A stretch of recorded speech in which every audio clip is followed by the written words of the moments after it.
Hello viewers, Assalamu alaikum. This is Kamran Ali and today we are discussing about the novel, South Korean novel, The Vegetarian, which is written by Han Kang, in which in this presentation we will discuss key themes and analysis.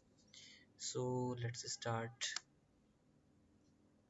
First of all, table of contents. सबसे पहले हम इस presentation में देखेंगे introduction में हम further insight देखेंगे इसका overview of writer, plot summary and की कैरेक्टर्स। सेकंड नंबर पे हमारे पास आते हैं थीम्स, जिसमें हम देखेंगे important symbols, metaphors and narrative structure. Third number पे हमारे पास आता है एनालिसिस, जिसमें हम देखेंगे important points, critical reception and questions which is about the discussion. Number fourth point पे हमारे पास आता है कंक्लूजन, जिसमें हम देखेंगे influence on literature and main takeaways. चलिए स्टार्ट करते हैं हमारी प्रेजेंटेशन को। तो सबसे पहले हमारे पास है अबाउट द नॉवल। नॉवल के बारे में कुछ लिखा हुआ है, यहाँ पे देखते हैं, पढ़ते हैं। The vegetarian is a south Korean 3-part novel written by Han Kang and first published in 2007, based on Han's 1997 short story the fruit of my women. अच्छा, ये जो नावल है बेस करता है एक 1997 की जो शॉर्ट स्टोरी है हैन कैंग की, the fruit of my women, उस पर बेस करता है। The vegetarian is a set of modern day Seoul and tells the story of young high, a part-time graphic artist and homemaker whose decision to stop eating meat after a bloody nightmare about human cruelty leads to devastating consequences in her personal and familial life। अच्छा, हमारे जो protagonist है इस novel की वो young high है।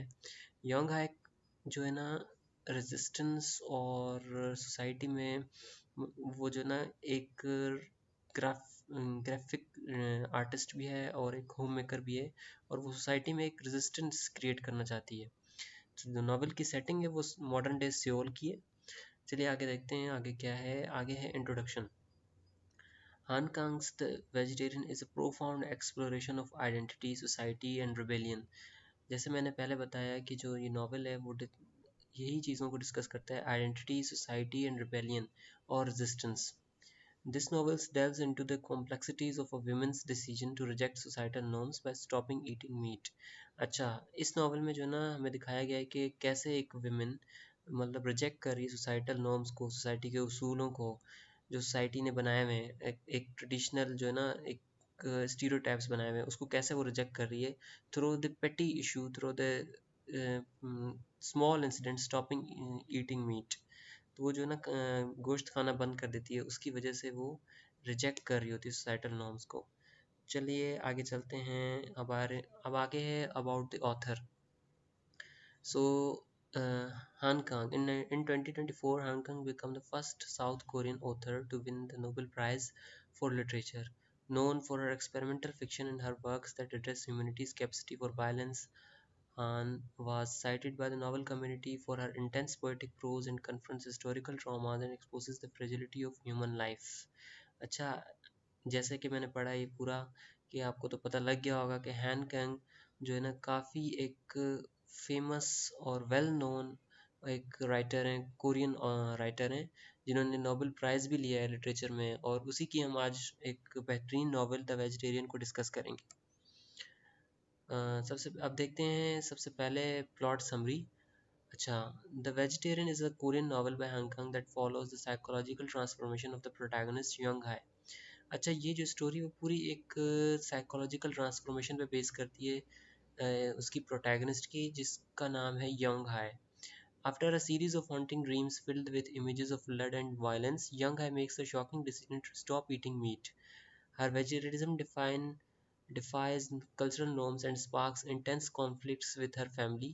This decision not only isolates her from her husband and parents but also reveals their oppressive views on control, conformity and gender roles। अच्छा, novel में दिखाया गया, अच्छा हम इसको एज अ फेमिनिस्ट पर्सपेक्टिव से पढ़ेंगे। अब यहाँ पे जो है ना जो यंग है हमारी प्रोटैगनिस्ट, उसने ना कुछ ड्रीम्स देखने के बाद मतलब ड्रीम्स में भी वो ब्लड और वायलेंस देख रही होती है, और उसको देखने के बाद जो है ना वो सडनली जो है ना एक मीट खाना बंद कर देती है। उसी मीट खाने की वजह से, मीट खाना बंद करने की वजह से उसकी जो फैमिली है और उसकी जो सोसाइटी है वो उसको जो है ना काफ़ी इन्फोर्स कर रहे होते हैं।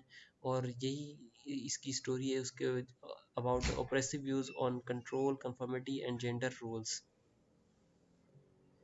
नॉवल में ज़्यादातर जेंडर रोल्स पे फोकस किया गया है। आगे जाके हम डिस्कस करेंगे through the characters. As young Hai become increasingly estranged, her fixation with escaping her human form grows. She rejects societal expectations, desires, and eventually even basic human needs, seeking instead to transform into a tree as a symbol of purity and freedom. अच्छा, तो वो चाहती है कि मैं जो है ना escape चाहती है इस पूरी अपनी ह्यूमन आइडेंटिटी से, ह्यूमन एग्जिस्टेंस से वो escape चाह रही होती है। वो चाहती है कि मैं एज अ ह्यूमन अब एज अ पार्ट ना रहूँ इन सोसाइटी का। वो चाहती है कि मैं ना नेचर की तरफ शिफ्ट हो जाऊँ और वो वहाँ से अपनी वो प्योरिटी हासिल करती है, अपनी फ्रीडम हासिल करती है through their transformation, through her transformation into tree. Tree is a symbol of purity and freedom. Her descent into a mental illness is narrated from multiple perspectives: her husband, her sister, and her brother in law, each showing how her drastic change impacts and reflects their own hidden struggles and repressions. तो आगे देखेंगे कि ये सारे characters मिलके इसको कैसे enforce कर रहे होते हैं और उनका क्या इम्पैक्ट पड़ रहा होता है, और उसकी वजह, उनकी वजह से ही जो यंग हाई की हालत कितनी ख़राब हो जाती है उसकी मेंटल इलनेस की। तो जो द वेजिटेरियन जो नॉवल है वो ultimately exploration of autonomy, mental health and the limits of individual freedom within the constraints of family and society, इन सारी थीम्स पे बात करता है, इन सारी चीज़ों पे। ये हो गई हमारी प्लॉट समरी। आगे देखते हैं हम।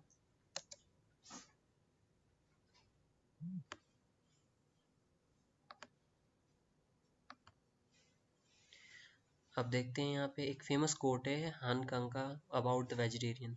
अच्छा, ये जो कोट है वो पूरा हमारे जो यंग हाय का कैरेक्टर है उसको पूरी को डिस्क्राइब कर रहा है। The feeling that she had never really lived in this world caught her by surprise. It was a fact she had never lived, even as a child, as far back as she could remember. She had done nothing but endure. She had believed in her own inherent goodness, her humanity, and lived accordingly, never causing anyone harm. Her devotion to doing things the right way had been unflagging. All her success had depended on it, and she would have gone on like that indefinitely. She didn't understand why, but faced with those decaying buildings and straggling grasses, she was nothing but a child who had never lived. अच्छा, ये जो पूरा coat है ये हमारी protagonist young है के बारे में है, और जो राइटर खुद हैं दहान कांग, वो इस कोट को एज अ मतलब डिस्क्रिप्शन दे रही हैं हमारे पास यंग हाई की। वैसे जो ये पीछे कोट है ये नावल में कहीं पे भी मेंशन नहीं है। ये यंग हाई का अलग से एक जर्नल है वहाँ पे, ओ सॉरी, हान कांग का अलग एक जर्नल है, उस पे उन्होंने लिखा हुआ है। अब आते हैं नावल के मेजर कैरेक्टर्स पे। अच्छा, जैसे कि मैंने बताया आपको, यंग हाई हमारी प्रोटैगनिस्ट जिसने जो ना वेजिटेरियनिज्म का डिसीजन लिया है एज अ वेजिटेरियन बनने के लिए, और ये जो उसका एक सडन फैसला है वेजिटेरियन का बनने का, जो वो डिसरप्ट करता है हर लाइफ एंड फैमिली को। दूसरा कैरेक्टर है हमारे पास मिस्टर चियोंग जो यंग हाई का हस्बैंड है। ये जो ना पैट्रियार्कल कंट्रोल को रिप्रेजेंट करता है। और तीसरी कैरेक्टर है हमारे पास इन हाई, ये फीमेल कैरेक्टर है, ये यंग हाई की सिस्टर है। A symbol of societal conformity. अच्छा, ये एक कंफर्मिटी की, सोसाइटल कंफर्मिटी की एक सिंबल है हमारे पास, जिन्होंने सोसाइटी के सारे रूल्स को जो है ना माना है। और अब हमारे पास कुछ और मेजर कैरेक्टर्स हैं जिसमें सबसे पहले आ जाते हैं फादर। अच्छा, यंग हाई के फादर जो हैं वो एक ट्रेडिशनली मतलब एक ऑथोरिटेरियन है और एक मतलब कंजर्वेटिव टाइप के वो एक आदमी है, क्योंकि उनका जो है ना वो एक रोल रहा है उसमें मिलिट्री में, तो वहाँ से उन्होंने डोमिनेंस और ये सारा कुछ उसके कैरेक्टर में आ गया है। हमारे पास इसमें दूसरी कैरेक्टर हमारे पास उसकी यंग हाई की मदर। अच्छा, मदर जो है ना एक वो एक प्रोडक्ट बन चुकी हुई हैं पैट्रियार्कल सोसाइटी की। वो अपनी बेटी को सपोर्ट नहीं करती, बल्कि जो है ना सोसाइटी जो उसको बनाया हुआ है वो वही बनती है। मतलब वो अपनी बेटी को इन्फोर्स करती है कि वो मीट खाए, और काफ़ी उस पर वायलेंस करती हैं उस पर। उसके बाद आता है हमारे पास दूसरा कैरेक्टर है हस्बैंड। ये इन हाय का हस्बैंड है, जिसका कोई नाम नहीं दिया गया वेस्ट नॉवल में। इसका जो ना डिस्क्रिप्शन है, a failed artist who doesn't fulfil his responsibilities. अच्छा, ये जो दोनों हस्बैंड्स हैं, एक यंग हाई का हस्बैंड, दूसरा इन हाई का हस्बैंड, ये दोनों अपने जो है ना जेंडर रोल्स नहीं निभा रहे होते हैं। अब जो यंग हाई का हस्बैंड है वो इमोशनली उसके पास एब्सेंट होता है, यंग हाई के पास। और जो इन हाई का हस्बैंड है वो अपनी बीवी इन हाई के पास फाइनेंशियली भी एब्सेंट है और कोई भी रिस्पॉन्सिबिलिटीज अदा नहीं कर रहा होता। तो हम आगे देखेंगे कि जेंडर रोल्स इस नावल में कैसे नज़र आते हैं। उसके बाद दो और माइनर कैरेक्टर्स हैं, जीवू और हीजू। जीवू जो है ना इन हाइज का बेटा होता है, जिसको थोड़ा सा उसमें माइनर रोल है उसमें नॉवेल में उसका। और हीजू जो है ना वो a young female patient that take cares other patients. वो एक यंग फीमेल पेशेंट है जिसकी ड्यूटी लगाते हैं असाइलम वाले के जो ना वो अदर पेशेंट्स की केयर करे। इसका भी छोटा सा एक रोल है जब यंग है हमारी जो प्रोटैगनिस्ट है वो जब असाइलम में होगी। अच्छा, उसके बाद देखते हैं हम थीमेटिक ओवरव्यू। अच्छा, जो वेजिटेरियन नॉवल है वो कौन कौन से थीम को प्रेजेंट कर रहा है। सबसे पहले आ जाता है एलियनेशन। एलियनेशन या आइसोलेशन, मतलब जो हमारी एज अ प्रोटैगनिस्ट जो हमारी यंग है उसके कैरेक्टर के ज़रिए हमें पता लगता है कि वो कैरेक्टर जो है ना आइसोलेशन में है, एलियनेशन में है, मतलब वो बिल्कुल डिस्कनेक्ट है सोसाइटी से, ये सारा कुछ। और डिज़ायर उसमें देखते हैं कि अगर इंडिविजुअल डिज़ायर अगर वो चाहे तो मीट खाना बंद कर दे, तो वो उसकी पर्सनल डिज़ायर है, सोसाइटी उसको क्यों फोर्स कर रही है, तो उसके बारे में, डिज़ायर के बारे में और ट्रांसफॉर्मेशन के बारे में। अच्छा, ट्रांसफॉर्मेशन कैसे, अब सोसाइटी की इन्फोर्समेंट की वजह से ना अब जो यंग है हमारी वो ट्रांसफॉर्म हो रही है, मेंटल उसकी इलनेस काफ़ी बढ़ जा रही है और उसके बाद वो एक एज अ अपनी फिजिकल फॉर्म में नहीं, मेंटली एक खुद को ट्री समझ रही है, खुद को नेचर के साथ कनेक्ट कर रही है।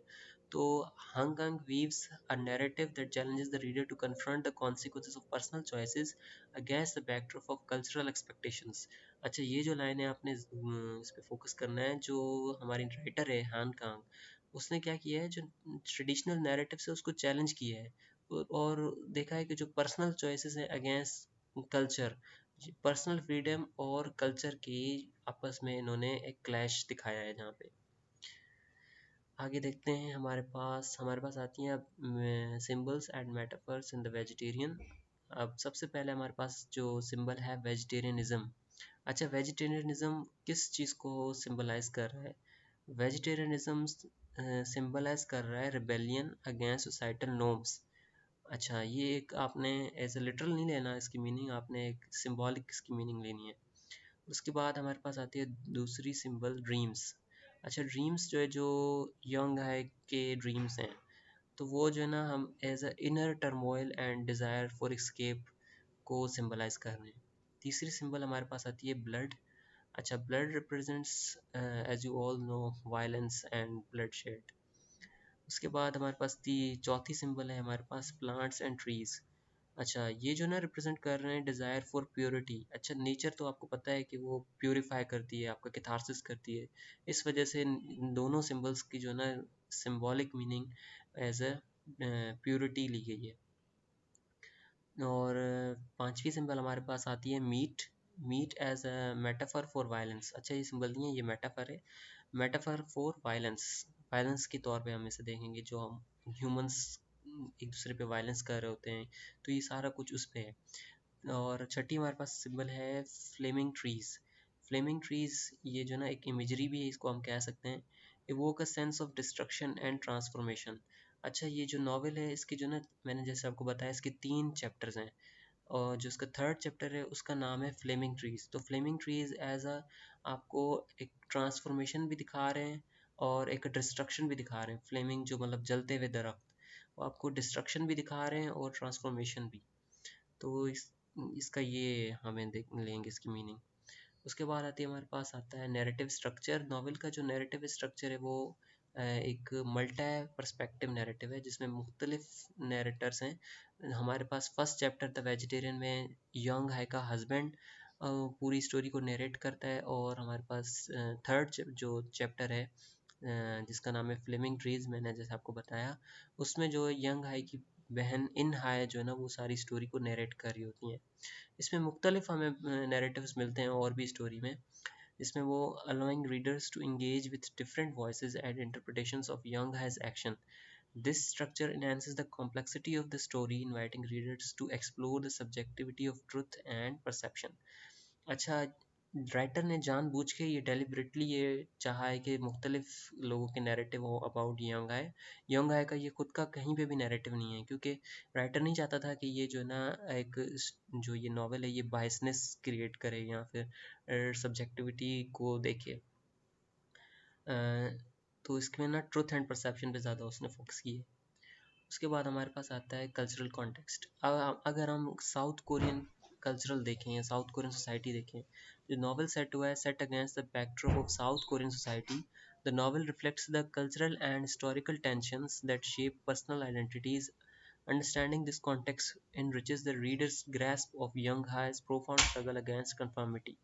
अच्छा, जो अब साउथ कोरियन कल्चर है वो एक पेट्रियार्कल कल्चर है, मेल डोमिनेंट सोसाइटी है। वो जो है ना औरतों को as a conformity, as a obedience के तौर पे ले रहे हैं, मतलब कि उनको सारे रोल्स निभाने चाहिए औरतों को, और बिल्कुल वो कोई भी रेजिस्टेंस या रिबेलियन क्रिएट ना करें और as a product of society बन के रहें। तो ये इस कल्चरल कॉन्टेक्स्ट से नावल का इस वजह से हान कांग ने इसको चैलेंज करने के लिए नावल लिखा है एज अ फेमिनिस्ट पर्सपेक्टिव से। उसके बाद हमारे पास आता है एनालिसिस ऑफ मेजर थीम्स। इसके 4 मेजर थीम्स हैं। सबसे पहले हमारे पास आता है पेट्रियार्की, जिसमें है male authority figures exert control, father husband brother in law. अच्छा, जो मेल कैरेक्टर्स हैं ये सारे आपको पता है कि पेट्रियार्की में मेल डोमिनेंट सोसाइटी होती है, और वही जो है ना फादर हस्बैंड और ब्रदर इन लॉ ये सारे एक पावर एग्जर्ट कर रहे होते हैं, एक अथॉरिटी एग्जर्ट कर रहे होते हैं। दूसरे हमारे पास आता है सोसाइटल इन्फोर्समेंट। अच्छा, इस पे हमने सोसाइटल इन्फोर्समेंट में काफ़ी इंसिडेंट हैं जो नावल में देखे गए हैं कि family and medical institution roles in enforcing conformity. Family का क्या रोल है इन्फोर्समेंट में? फैमिली जैसे यंग गाय को इन्फोर्स करती है, उसका फादर उसको इन्फोर्स कर रहा होता है कि तुमने मीट खाओ और तुम काफ़ी कमज़ोर हो गई हो, और उसको काफ़ी मारता भी है कि तुम मीट क्यों नहीं खा रही, मेरी बात मानो। तो इसमें हम देखेंगे इन्फोर्समेंट कितनी हद तक वो इन्फोर्स करते हैं उसकी फैमिली और उसका हस्बैंड। और हॉस्पिटल में जब वो जाती है यंग है तो उसमें वहाँ पे भी उसको काफ़ी इन्फोर्स किया जा रहा होता है मीट खाने पे। और तीसरा हमारे पास जो मेजर थीम है वो है जेंडर रोल्स। अब यहाँ पे ना रिजिड एक्सपेक्टेशंस एंड कॉन्सिक्वेंसेस हैं। सोसाइटी की जो ना रिजिड एक्सपेक्टेशंस है विमेन से, और जो ना मेल कोई भी अपने रोल्स नहीं निभा रहे हैं। अब जो यंग है का हस्बैंड है, वो मैंने जैसे आपको पहले बताया वो एक इमोशनली एब्सेंट है, अपनी वाइफ के लिए कुछ भी नहीं कर रहा, इमोशनली वो बिल्कुल डिस्कनेक्ट है उससे। और जो इन है का हस्बैंड है, अगर वो भी देखें तो वो एक फाइनेंशियली बिल्कुल ही डिस्कनेक्ट है और एब्सेंट है, कोई भी वो अपना रोल पूरा नहीं कर रहा। तो सम हाउ जो मेल हैं वो हमारे नावल में वो सारे कहीं ना कहीं जो है ना जेंडर रोल्स नहीं पूरे कर रहे, नहीं फुलफिल कर रहे। और जो फीमेल हैं हमारे पास नावल में जो कैरेक्टर्स हैं, वो अपने जेंडर रोल्स जो है ना वो पूरी तरह से निभा रही हैं। और उसके बाद हमारे पास एक और थीम आता है ट्रांसफॉर्मेशन का। जैसे मैंने आपको पहले बताया, जो ये पूरा नावल एक जर्नी पे लिखा हुआ है। हमारे जो प्रोटैगनिस्ट हैं यंग है उसकी जर्नी है, the psychological journey of the protagonist leads to the transformation into tree. अच्छा, उसके बाद आता है हमारे पास साइकोलॉजिकल डायमेंशंस। अच्छा, उसके बाद हमारे पास आता है साइकोलॉजिकल डायमेंशंस। अच्छा, the psychological journey of young high reveals layers of trauma, fear and depression. Han Kang intricately portrays the mental health struggles that accompany her transformation, inviting empathy and deeper understanding from the reader. अच्छा, हान Kang ने deliberately ये जो ना themes choose किए हैं, जो mental illness का और साइकोलॉजिकल जर्नी का। जो हमारी प्रोटैगनिस्ट है उसके थ्रू हम देख सकते हैं कि ट्रॉमा और फियर और मतलब ये जो एंजाइटी आपको किस तरह से आपकी लाइफ को डिस्ट्रॉय कर रहे होते हैं, और आपको कैसे आपकी एज अ रेजोल्यूशन की तरफ जा रहे होते हैं हम लोग। तो इसमें लिबरेशन की भी बात की हुई है, पर्सनल फ्रीडम, इंडिविजुअलिटी, ये सारा कुछ इसमें हम देखेंगे।